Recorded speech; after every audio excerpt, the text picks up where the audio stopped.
You've been there. You set a goal you actually care about, something that matters to you, something you chose, and then your brain just refuses to let you start. Not because you don't want it, not because you're lazy, but because something inside you pushes back harder the more you try to move forward. This isn't about procrastination in the usual sense. This is about the strange experience of wanting something clearly, knowing it would improve your life, and still feeling an invisible wall between you and the first step. And the worst part is that you can't even explain why.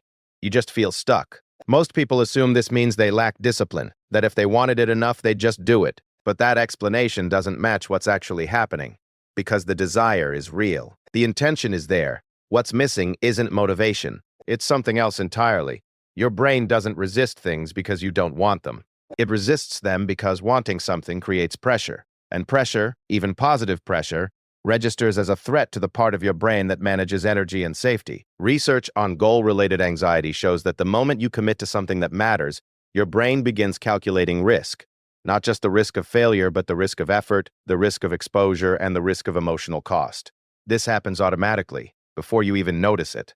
The more important the goal feels, the more your brain treats it like a high-stakes situation. And in high-stakes situations, your nervous system doesn't prioritize action. It prioritizes protection. So it stalls, it distracts, it finds reasons to wait. This is why you can easily do things that don't matter. Scrolling, cleaning, reorganizing. Those tasks don't trigger the same threat response because they don't carry emotional weight. Your brain lets you do them because there's nothing on the line. But the project you care about, the thing you've been thinking about for weeks, that one feels different. It feels like it could go wrong. So your brain keeps you in a holding pattern, waiting for the right moment, the right mood, the right level of readiness, except that moment never comes. And here's the part that makes it worse.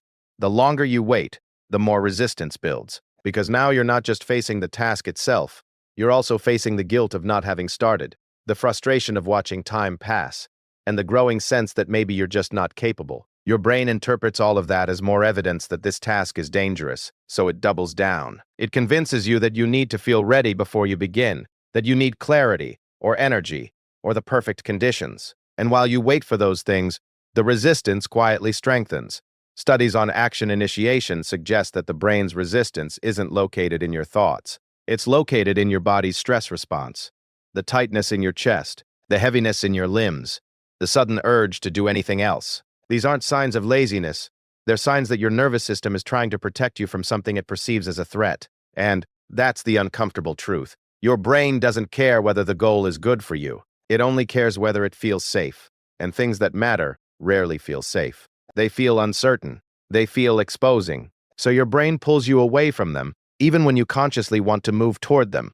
This is why reassurance doesn't work. Why telling yourself it'll be fine or that you'll feel better once you start doesn't break the resistance. Because the part of you that's resisting isn't listening to logic. It's responding to a perceived threat that logic can't override. You can see this clearly in everyday situations. You want to start writing, but suddenly you need to check your email. You want to make the phone call, but first you convince yourself you need more information. You want to go to the gym, but your brain offers you a dozen small tasks that suddenly feel urgent.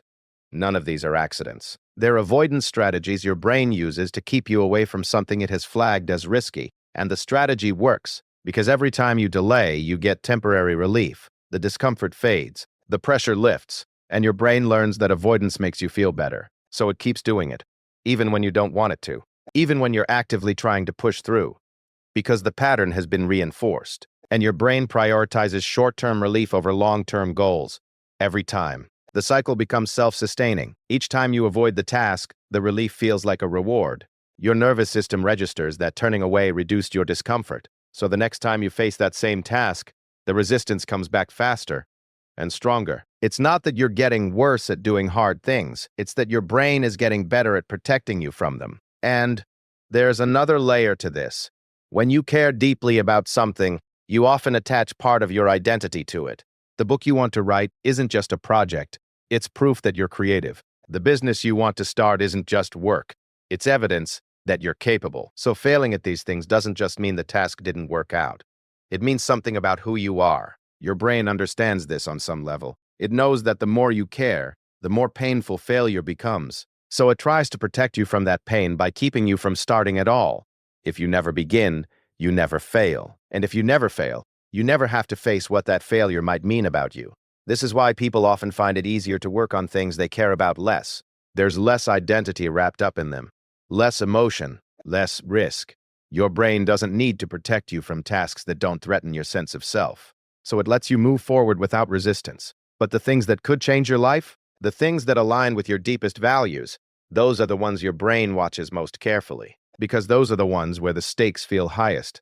And high stakes mean high alert. This doesn't mean you're broken. It doesn't mean you lack willpower. It just means your brain is doing exactly what it was designed to do. Protect you from discomfort. Keep you in familiar territory. Avoid situations where the outcome is uncertain.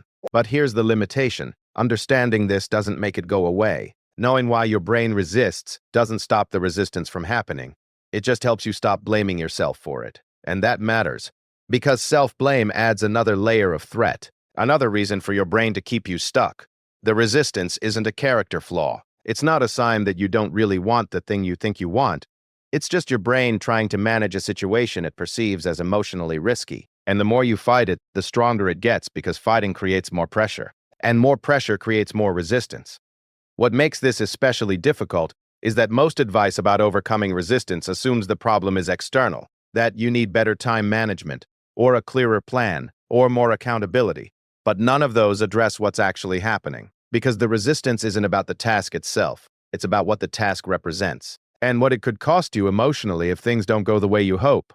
So if you've ever felt paralyzed in front of something you genuinely care about, you're not imagining it, and you're not alone. This is how the brain works when goals carry emotional weight. It pulls you away, not because you're weak, but because it's trying to keep you safe from something that doesn't actually threaten your survival but feels like it does. And maybe that's the quiet realization, that the things you want most are often the things your brain resists hardest, not because they're wrong, but because they matter, and anything that matters feels like risk.